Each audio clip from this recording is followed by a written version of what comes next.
ಈಗ ಮೊನ್ನೆ H K Patil G ಅವರು CWC ಮೆಂಬರ್ ಮತ್ತು ಕಾಂಗ್ರೆಸ್ ಪಕ್ಷದ ಹಿರಿಯ ನಾಯಕರು.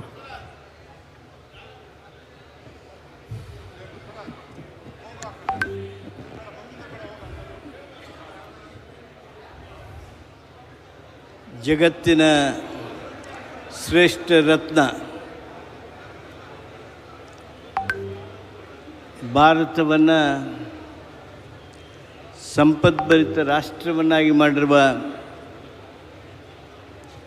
ನಮ್ಮೆಲ್ಲರ ನಾಯಕ ಮುತ್ಸದ್ದಿ ಅರ್ಥಶಾಸ್ತ್ರಜ್ಞ ಮನಮೋಹನ್ ಸಿಂಗ್ರನ್ನು ನಾವು ಕಳೆದುಕೊಂಡಿದ್ದೇವೆ. ಮನಮೋಹನ್ ಸಿಂಗ್ರು ಜಗತ್ತು ಕಂಡಂಥ ಶ್ರೇಷ್ಠ ಜ್ಞಾನಿ. ಅವರ ಉಪದೇಶ ಮಾರ್ಗದರ್ಶನ ಕೇವಲ ಭಾರತಕ್ಕೆ ಅಮೂಲ್ಯವಾಗಿರಲಿಲ್ಲ, ಜಗತ್ತಿಗೆ ಅಮೂಲ್ಯವಾಗಿತ್ತು.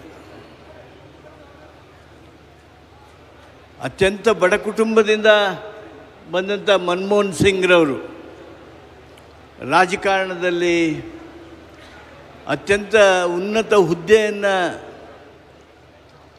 ಪಡೆದುಕೊಂಡಾಗ ಅಂಥ ರಾಜಕೀಯ ಸಂದರ್ಭದಲ್ಲಿ ಬಡತನದ ಹಿನ್ನೆಲೆಯನ್ನು ತಮ್ಮ ರಾಜಕೀಯದ ಲಾಭಕ್ಕಾಗಿ ಬಡತನದ ಅನುಕಂಪ ಪಡೆಯೋದಕ್ಕೆ ನೋಡಲಿಲ್ಲ. ಅದರ ಬದಲಾಗಿ ದೇಶದಲ್ಲಿ ಬಡತನವನ್ನು ಬೇರು ಸಹಿತ ಕಿತ್ತೊಗೆಯಲು ತಮ್ಮದೇ ಆಗಿರ್ತಕ್ಕಂಥ ನೀತಿಗಳನ್ನು ದೇಶಕ್ಕೆ ಕೊಟ್ಟರು. ಅಧಿಕಾರ ವಹಿಸಿಕೊಂಡಾಗ ನಮ್ಮ ದೇಶದಲ್ಲಿ ಕೇವಲ 18 ಕೋಟಿ ಮಧ್ಯಮ ವರ್ಗದ ಜನ ಇದ್ದರು, ಮಧ್ಯಮ ವರ್ಗದ ಕುಟುಂಬ ಇದ್ದರು. ಆದರೆ ಅವರು ಅಧಿಕಾರ ಬಿಡುವಂಥ ಸಂದರ್ಭದಲ್ಲಿ ದೇಶದಲ್ಲಿ 36 ಕೋಟಿ ಮಧ್ಯಮ ವರ್ಗದವರನ್ನು ಮಾಡಿದಂಥ ಬಹುದೊಡ್ಡ ಕೀರ್ತಿ ಅವ್ರದ್ದು. ಬಡ ರಾಷ್ಟ್ರ ಅನ್ನುವ ಹಣೆಪಟ್ಟಿಕೊಂಡಂಥ ಭಾರತಕ್ಕೆ ಜಗತ್ತಿನಲ್ಲಿ ಅತ್ಯಂತ ಶ್ರೀಮಂತ ರಾಷ್ಟ್ರಗಳಲ್ಲಿ 5ನೇ ನಂಬರಿಗೆ ತೆಗೆದುಕೊಂಡು ಹೋಗಿರ್ತಕ್ಕಂಥ ಯಾವುದಾದ್ರೂ ಮೇಧಾವಿ ಇದ್ದರೆ, ನಾಯಕ ಇದ್ದರೆ, ಪ್ರಧಾನಿ ಇದ್ದರೆ ಅವರು ಮನಮೋಹನ್ ಸಿಂಗ್ರವರು.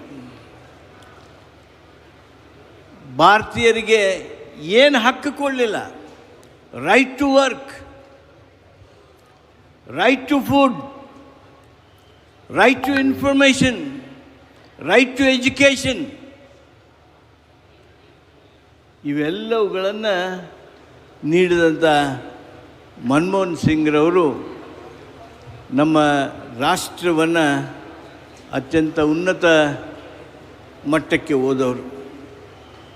ನಮ್ಮ ನಾಯಕಿ ಸೋನಿಯಾ ಗಾಂಧಿಯವರ ವಿಶ್ವಾಸವನ್ನು ಪೂರ್ಣಗೊಳಿಸಿಕೊಂಡು ಸೋನಿಯಾ ಗಾಂಧಿಯವರ ಅತ್ಯಂತ ದೂರದೃಷ್ಟಿ, ಅವರು ಅಂದು ತೆಗೆದುಕೊಂಡಂಥ ಆ ತ್ಯಾಗಯುಕ್ತವಾಗಿರ್ತಕ್ಕಂಥ ನಿಲುವಿನಿಂದ ಮಾನ್ಯ ಮನಮೋಹನ್ ಸಿಂಗ್ರವರಿಗೆ ಅಧಿಕಾರ ವಹಿಸಿಕೊಟ್ಟದ್ದು ಅತ್ಯಂತ ಸಾರ್ಥಕವಾಗಿರ್ತಕ್ಕಂಥ ನಿರ್ಣಯ. ಮನಮೋಹನ್ ಸಿಂಗ್ರವರು ಪ್ರಧಾನಿಯಾಗಿ ನಮ್ಮ ದೇಶಕ್ಕೆ ಅತ್ಯಂತ ದೊಡ್ಡ ಕೊಡುಗೆಯನ್ನು ಕೊಡೋದ್ರ ಮೂಲಕ ಕಾಂಗ್ರೆಸ್ ಪಕ್ಷಕ್ಕೆ ದೊಡ್ಡ ಶಕ್ತಿಯನ್ನು ತುಂಬಿದವರು. ಜನರ ಅಭಿಮಾನ ಮನಮೋಹನ್ ಸಿಂಗ್ರವ್ರ ಬಗ್ಗೆ ವಿಶೇಷವಾಗಿತ್ತು.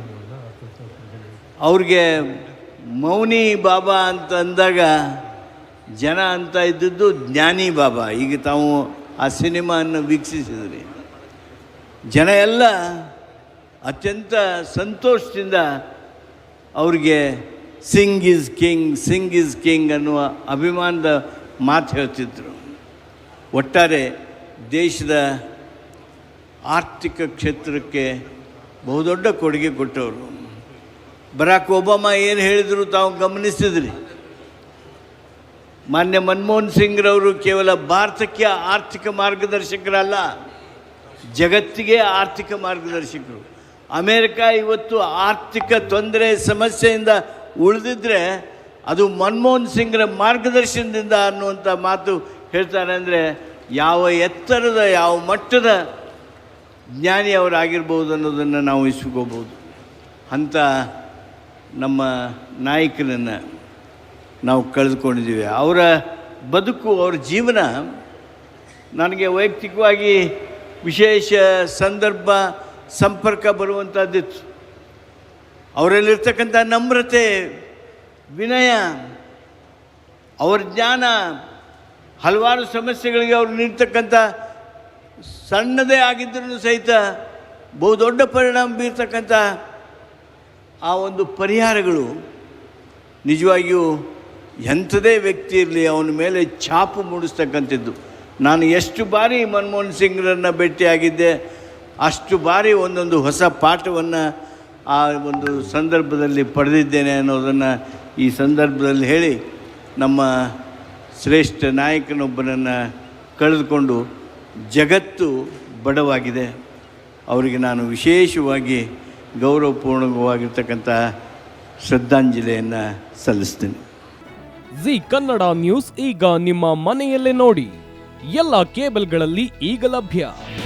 ನಿಮ್ಮ ನೆಚ್ಚಿನ ಜಿ ಕನ್ನಡ ನ್ಯೂಸ್ ಈಗ ಸನ್ ಡೈರೆಕ್ಟ್ ನಲ್ಲಿ number 292, Tata Play number 1664, Jio TV number 1334, NXT digital number 30, in cable number 30, city networks 51, U digital number 162, GTPL number 17, Rockline telecommunications number 42, Shri Basaveshwara cable number 168, rural cable network 60, Vinayaka digital 57, Abhishek cable 821, city channel 53, Siddeshwara cable network 57, ವಿ4 digital infotech 628, Surya digital networks 53, Gajanan digital number 836, Malnad infotech private limited number 56, metrocast number 830, victory digital number 167ರಲ್ಲಿ ನೋಡಿ ಆನಂದಿಸಿ.